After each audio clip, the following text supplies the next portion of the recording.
رحم اللہ من یقرأ الفاتحہ بسم اللہ الرحمن الرحیم الحمد للہ رب العالمین الرحمن الرحیم مالک یوم الدین ایاک نعبد و ایاک نستعین اهدنا الصراط المستقیم صراط الذین انعمت علیہم غیر المغضوب علیہم ولا الضالین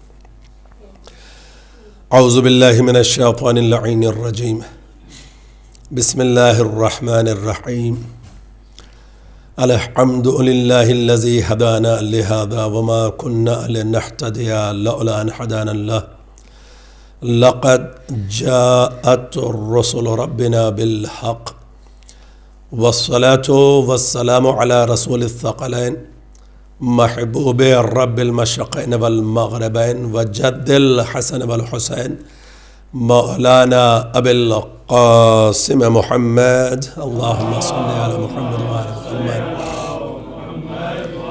وعلى أهل بيته الطيبين الطاهرين المعصومين المظلومين ولعنة الله على أعدائهم أجمعين أما بعد فقد قال الله تبارك وتعالى في كتابه المبين والفرقانه الحميد وهو أصدق القائلين بسم الله الرحمن الرحيم الذين يتبعون الرسول النبي الأمي الذي يجدونه مكتوبا عندهم في التوراة والإنجيل يأمرهم بالمعروف وينهاهم عن المنكر ويحل لهم الطيبات ويحرم عليهم الخبائث ويدع عنهم إسرهم والأغلال التي كانت عليهم فالذين آمنوا به وعزروه ونصروه واتبعوا النور الذي انزل معه اولئک هم المفلحون صلوات بر محمد و آل محمد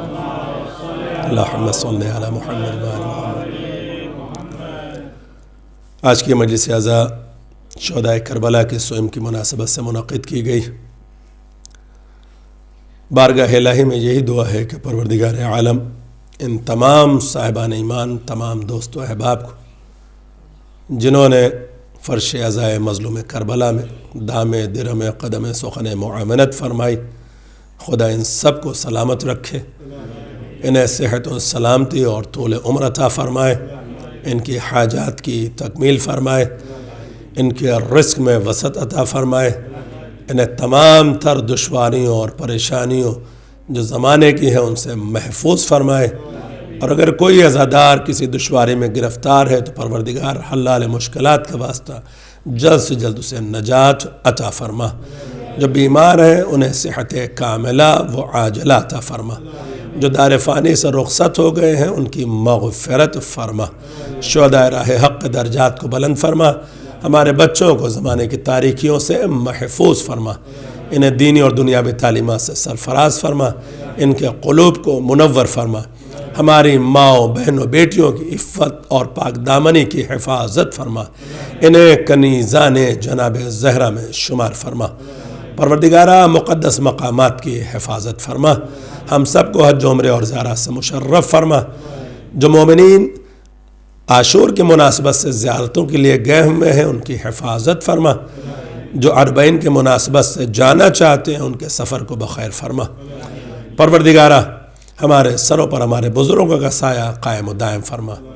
اس عمر میں بھی ماشاءاللہ محمد حسین بھائی نے جو خدمات انجام دی ہے، میرے معبود جذبہ حبیب ابن مظاہر کو مد نظر رکھتے ہوئے ان کی تمام تر عبادتوں قبول فرماتے ہوئے انہیں اجر کثیر عطا فرما، اور ہمارے تمام بزرگوں کو صحت و سلامتی اور طول عمر عطا فرما، ظہور امام میں تعجیل فرما، اور ہم سب کو اصحاب و انصار امام میں شمار فرما۔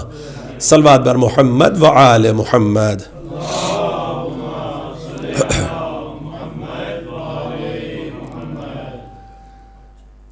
اس آیہ کریمہ کو مسلسل آپ سماعت فرماتے چلے آئے، اور آج آخری مجلس ہے اس موضوع کی مناسبت سے۔ ظاہراً بھی ہم مفہوم اتباع سے آشنا ہوتے ہیں، اور میں نے آخری مثال 9 محرم کی مجلس میں آپ کے سامنے یہ دی تھی کہ جب ہم اپنے بچوں کو امر نہیں کرتے ہیں اور یقیناً ان کو اس امر و نہی کے نتیجے میں بہتر دیکھنا چاہتے ہیں اور اگر کسی منزل پر وہ نافرمانی کریں تو گرا گزرتا ہے. ہمارے اپنے امر و نہیں کے نتیجے میں اگر ہمارا اپنا بچہ اتباع نہ کرے تو بات ہم پر گرا گزرتی ہے. ہمیں اس منزل پر خود بھی یہ سوچنا چاہیے کہ ہمیں بھی کسی نے امر و نہیں کیا ہے, ہمیں ائمہ نے امر و نہیں کیا ہے, ہمیں نبی نے امر و نہیں کیا ہے, ہمیں خدا نے امر و نہیں کیا ہے. اگر ہم اتباع نہ کریں گے ان کے امر و نہیں کے مطابق تو کیا امام ہم سے راضی ہوگا؟ کیا نبی ہم سے راضی ہوگا؟ کیا خدا ہم سے راضی ہوگا؟ یہ ہم خود اپنی اور یہی اصلاح کا بہترین فارمولہ ہے. معصوم کیا کہتے ہیں؟ پورے دن زندگی جب ہم گزار لیتے ہیں, بستر راحت پہ جاتے ہیں, سونے کا وقت آ گیا, لیٹے ہوئے ہیں, کوئی کام نہیں ہے, آنکھ بند نہیں ہو رہی ہے, ایک مرتبہ صبح سے لے کر کے شام تک اپنی زندگی کا محاسبہ کر ڈالیں, حساب کر ڈالیں. کاروباری افراد جیسے نہیں ہوتے, جب شاپ بند کرنے سے پہلے کلوز کرنے لگتے ہیں تو دیکھتے ہیں کتنا سیل ہوئی ہے اور اس سیل میں کتنا پروفٹ ہوا ہے.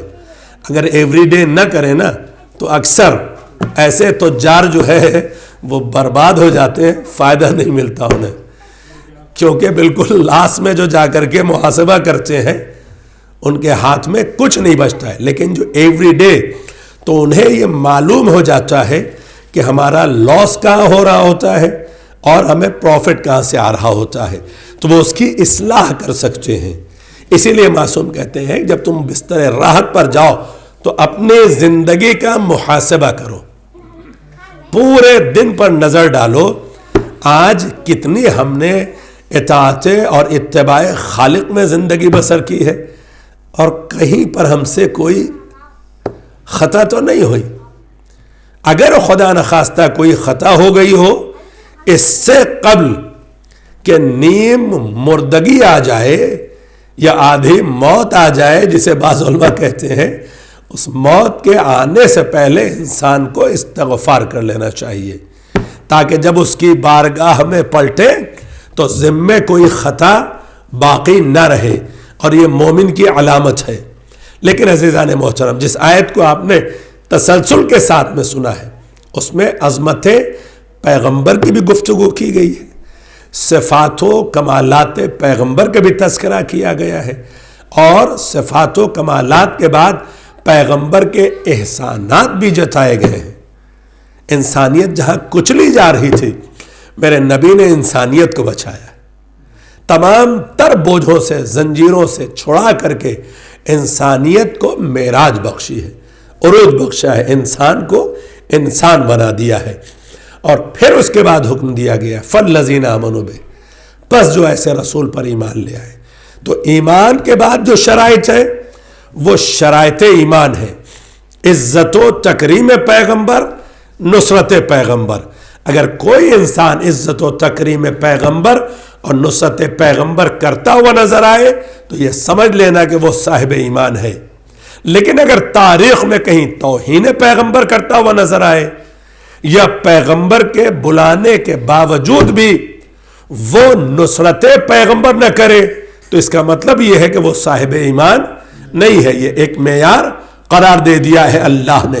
اور اس کے بعد اب خدا کیا کہتا ہے واتبعوا النور الذی, اس نور کی بھی اتباع کرو جو انزل معہ, رسول کے ساتھ نازل ہوا ہے.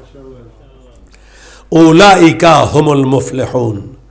اچھا, قرآن مجید میں بہت سارے ایسے مقامات ہیں کہ جہاں اللہ نے یہ وضاحت فرمائی ہے کہ کون لوگ فلاح یافتہ ہیں. بعض لوگوں کے لیے کہا گیا ہے کہ کون سے ایسے افراد ہیں کہ جن کے یہاں امکان ہے فلاح و نجات کی. بعض ایسے افراد ہیں جن کے لیے خدا نے واضح طور پر کہہ دیا ہے کہ ان کے لیے فلاح و نجات نہیں ہے. یہ آیات الہیہ کی میں گفتگو کر رہا ہوں. خدا نے واضح طور پر بتا دیا ہے یہ وہ لوگ ہیں کہ جنہیں فلاح نہیں ہے, یہ وہ لوگ ہیں کہ جو یہ صحیح اور کوشش کریں گے. ایز اے ایگزامپل, جب آپ رمضان میں اس آیت کو سنتے ہیں روزے کی مناسبت سے تو کیا کہا گیا؟